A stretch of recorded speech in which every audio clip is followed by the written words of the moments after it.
Football Association, I think, is very exciting. Of course, later on in the year, UEFA are back here for the Champions League and the Congress, so there can be a few trips to England for you this year. Absolutely, a few trips. And,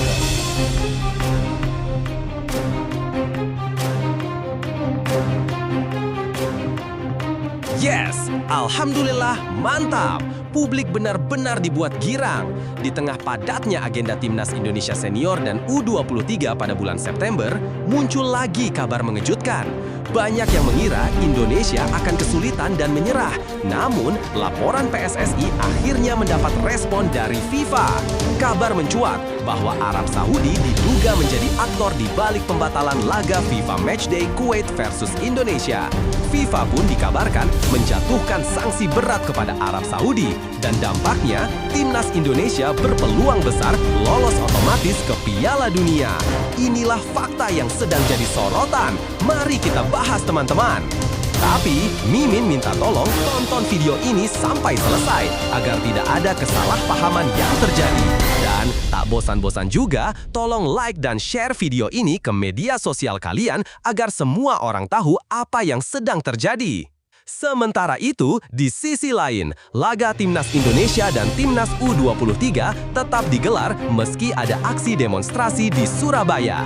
Ketua Badan Timnas Nasional BTN PSSI sekaligus manajer Timnas Indonesia, Sumarji, memberikan penjelasan terbaru terkait persiapan skuad Garuda Senior maupun U23. Dalam agenda FIFA Matchday, Timnas Indonesia akan menghadapi Taiwan pada 5 September dan Lebanon pada 8 September di Surabaya. Sementara itu, Timnas U23 juga dijadwalkan tampil di kualifikasi Piala Asia U26 yang berlangsung di Sidoarjo.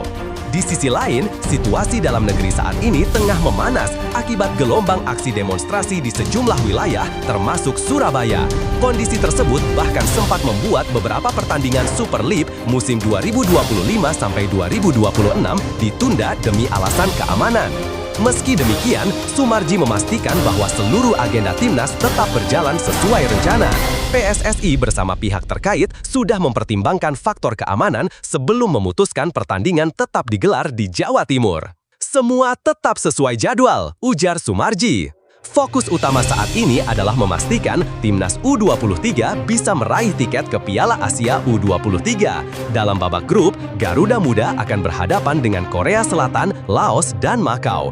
Hanya juara grup serta beberapa runner-up terbaik yang berhak melaju ke putaran final. Sumarji berharap doa dan dukungan penuh dari seluruh masyarakat agar tim besutan Gerald Vandenberg mampu tampil maksimal. Kami mohon doa dari seluruh pendukung sepak bola Indonesia. Semoga tim bisa lolos dengan hasil yang membanggakan, katanya. Nah, sebelum lanjut mendengar berita ini, untuk para netizen, keluarkan satu kalimat pamungkas untuk menanggapi kabar ini. Menurut kalian, dengan skuad yang sangat mewah ini, apakah kalian yakin Timnas Indonesia U23 asuhan Gerald Vandenberg mampu lolos ke Piala Asia U23 nanti? Atau justru kalian punya pendapat lain? Ayo teman, berikan tanggapan kalian di kolom komentar.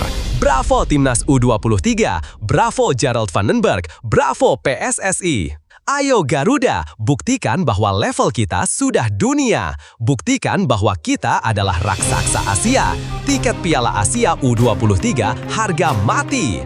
Di sisi lain, jangan lupa juga satu kalimat khusus untuk seluruh jajaran pelatih Timnas Indonesia yang sedang berusaha keras memajukan sepak bola Indonesia. Silahkan tulis di kolom komentar. Ayo terbang tinggi Garuda.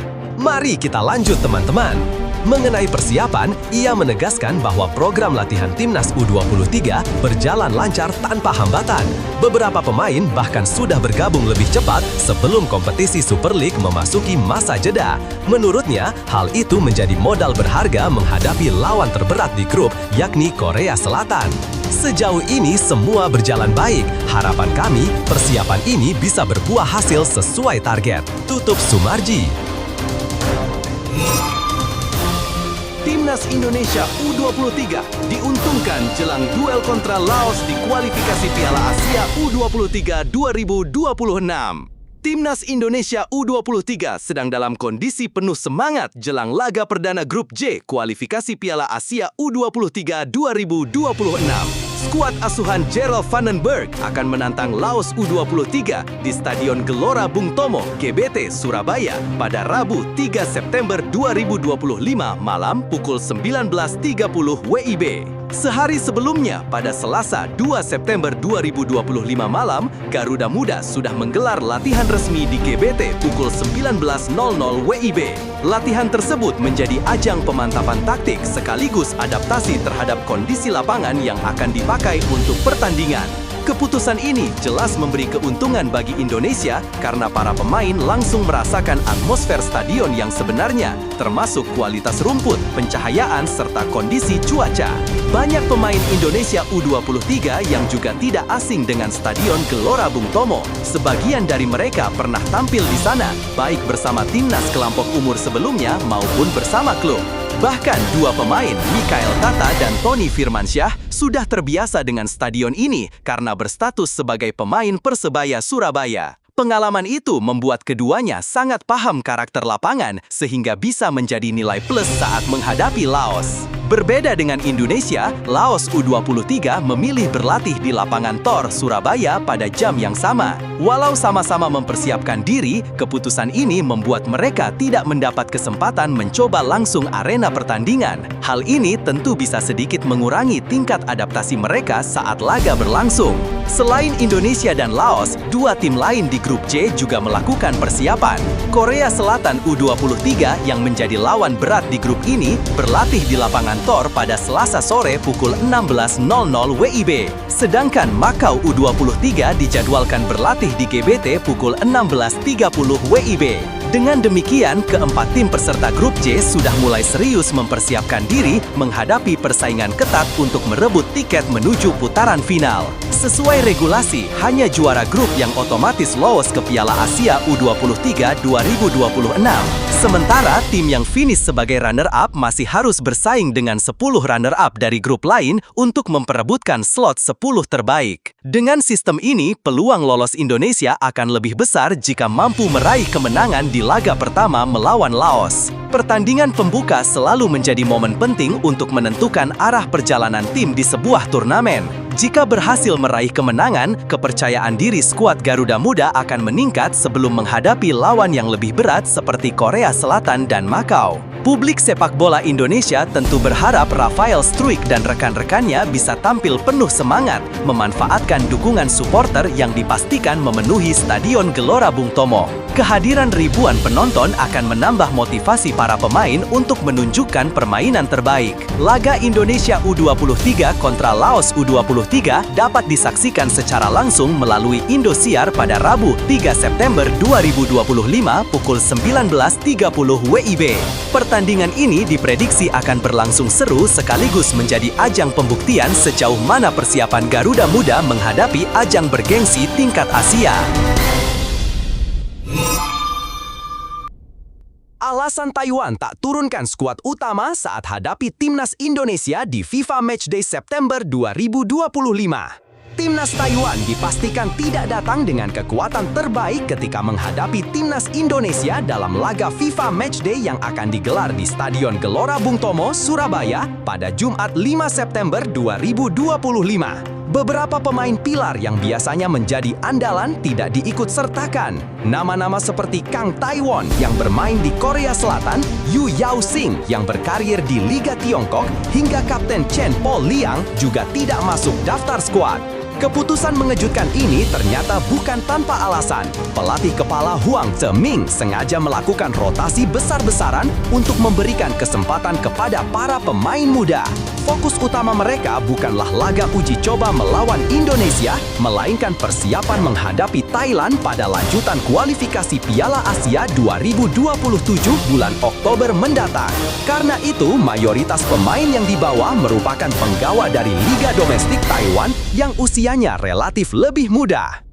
Fokus pada regenerasi pemain. Federasi Sepak Bola Taiwan (CTFA) menegaskan bahwa langkah ini diambil sebagai bagian dari strategi regenerasi. Mereka ingin menemukan calon-calon penerus yang bisa memperkuat tim nasional dalam jangka panjang.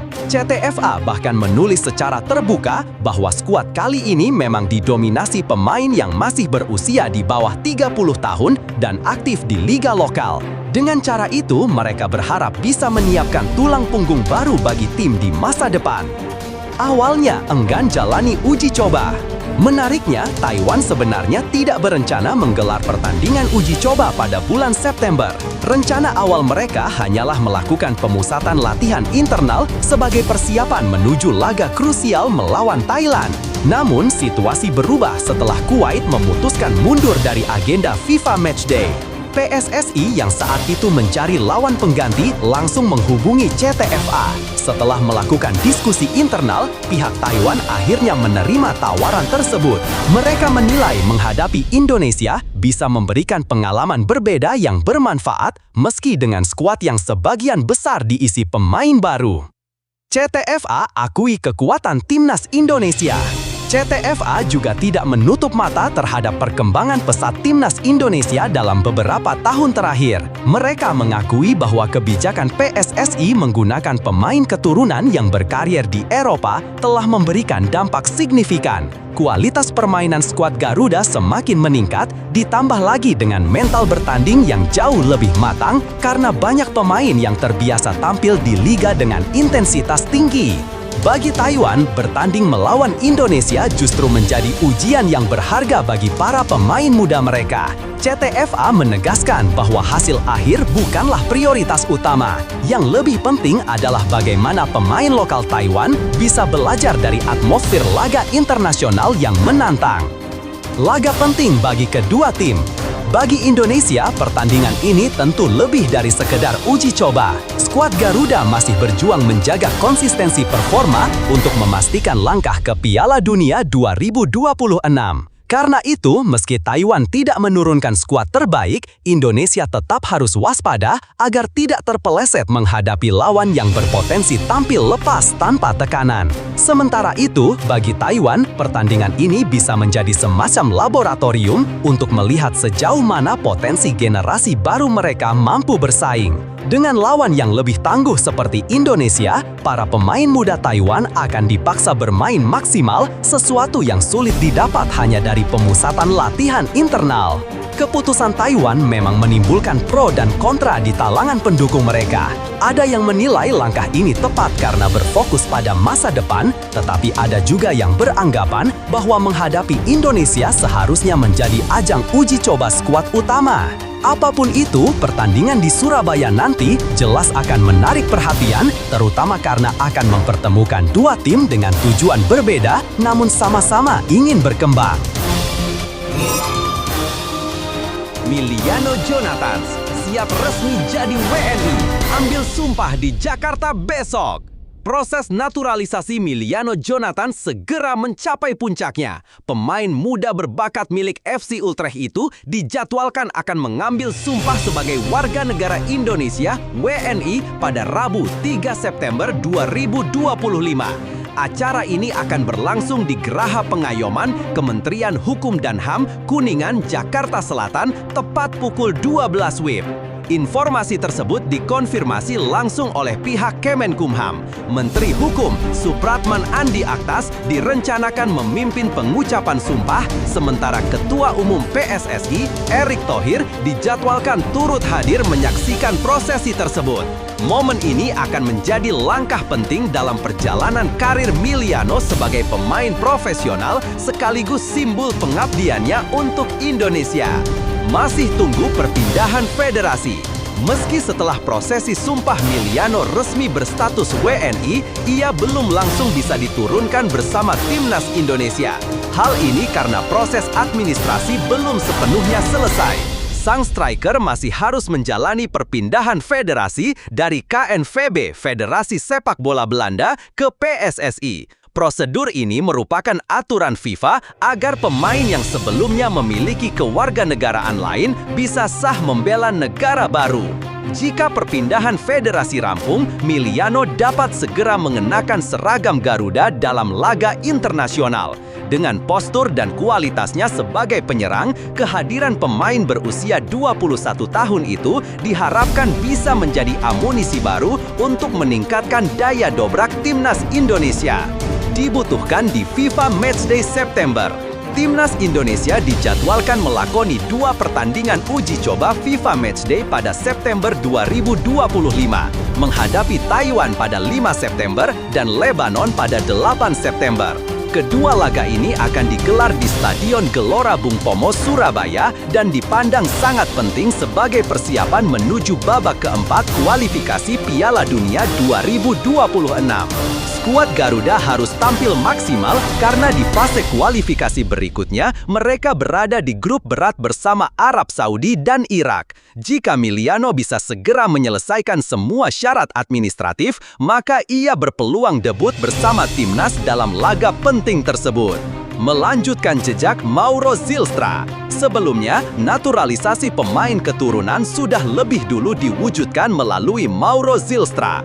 Pemain berposisi gelandang bertahan itu resmi mengucapkan sumpah WNI di Den Haag, Belanda pada 29 Agustus 2025. Bahkan dalam kesempatan itu, 3 pemain keturunan juga diresmikan untuk timnas putri Indonesia, yakni Pauline Janette van de Pol, Isabel Koryankov, dan Isabel Notet. Kehadiran Miliano dan Mauro menjadi bagian dari strategi jangka panjang PSSI dalam memperkuat timnas Indonesia. Mereka diproyeksikan tampil di ajang resmi FIFA dalam waktu dekat. Keduanya diharapkan membawa warna baru sekaligus meningkatkan kualitas permainan Garuda Nusantara. Harapan besar untuk Garuda. Naturalisasi Miliano Jonathans bukan sekedar menambah opsi di lini serang. Lebih dari itu, kehadirannya mencerminkan keseriusan PSSI dalam meningkatkan daya saing timnas Indonesia di level internasional. Dalam beberapa tahun terakhir, timnas memang mengalami peningkatan performa, namun persaingan di level Asia masih terbilang ketat. Dengan tambahan pemain yang punya pengalaman di Eropa, timnas diharapkan mampu tampil lebih solid.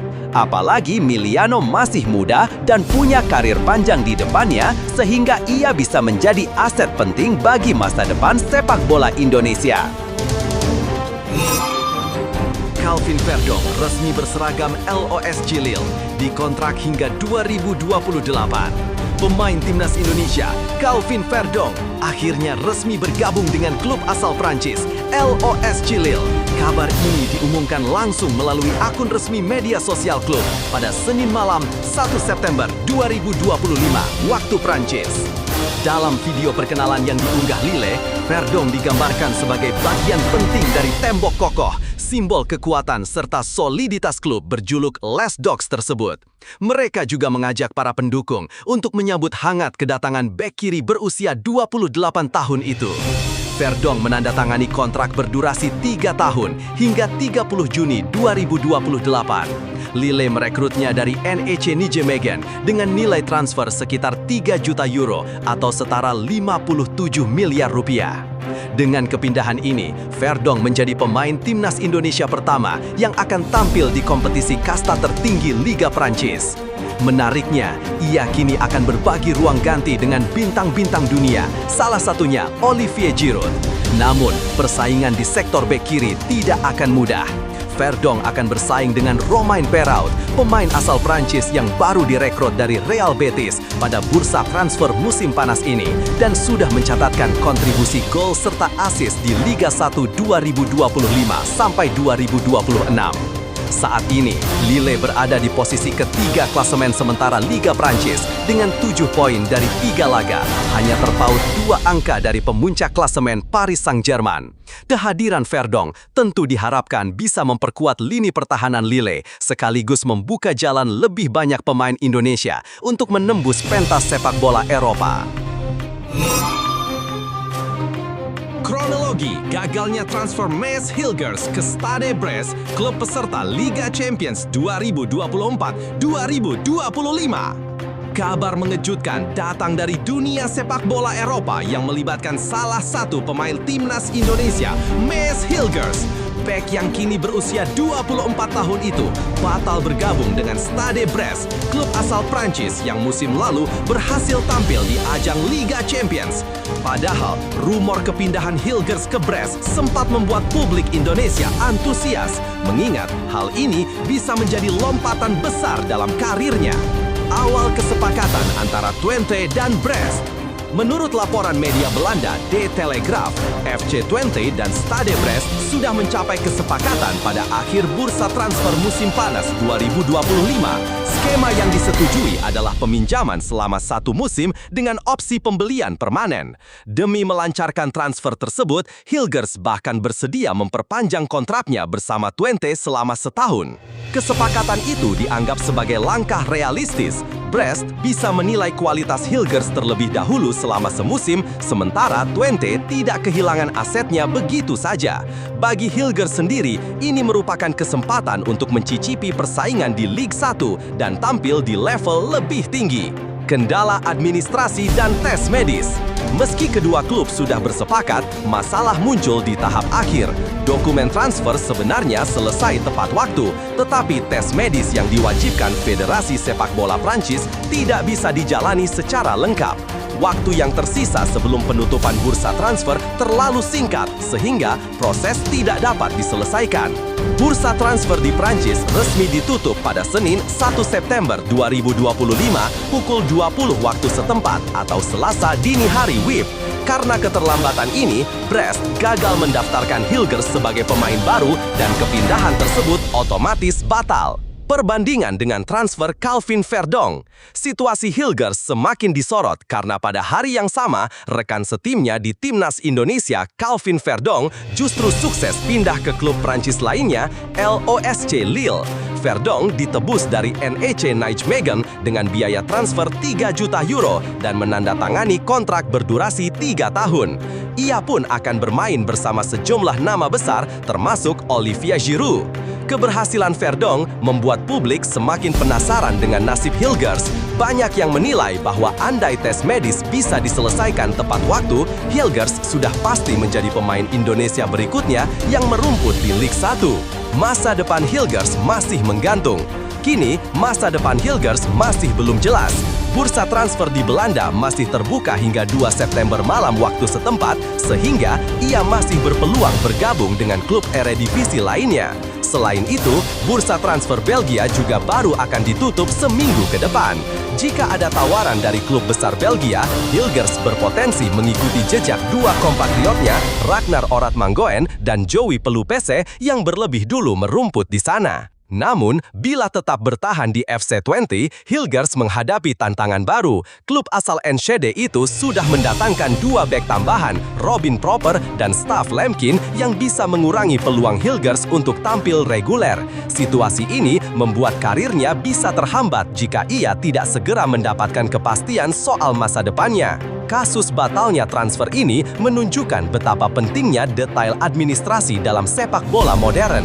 Satu hal kecil seperti keterlambatan tes medis bisa mengubah jalan karir seorang pemain. Bagi Hilgers, ini bisa menjadi pelajaran berharga sekaligus titik balik. Banyak pihak menilai bahwa peluang Hilgers masih cukup terbuka, baik di Belanda maupun Belgia. Namun, keputusan cepat harus diambil agar ia tidak hanya sekedar bertahan tanpa jaminan menit bermain. Di usia yang masih relatif muda, pengalaman baru di luar Twente tentu akan sangat berharga bagi perkembangan karirnya, apalagi sebagai pemain Timnas Indonesia yang diharapkan bisa tampil di level tertinggi Eropa. Kini, publik sepak bola Indonesia tinggal menanti apakah Mads Hilgers akan bertahan di Twente dengan risiko jarang dimainkan atau memilih mencari tantangan baru di klub lain demi menjaga performa dan posisinya di timnas.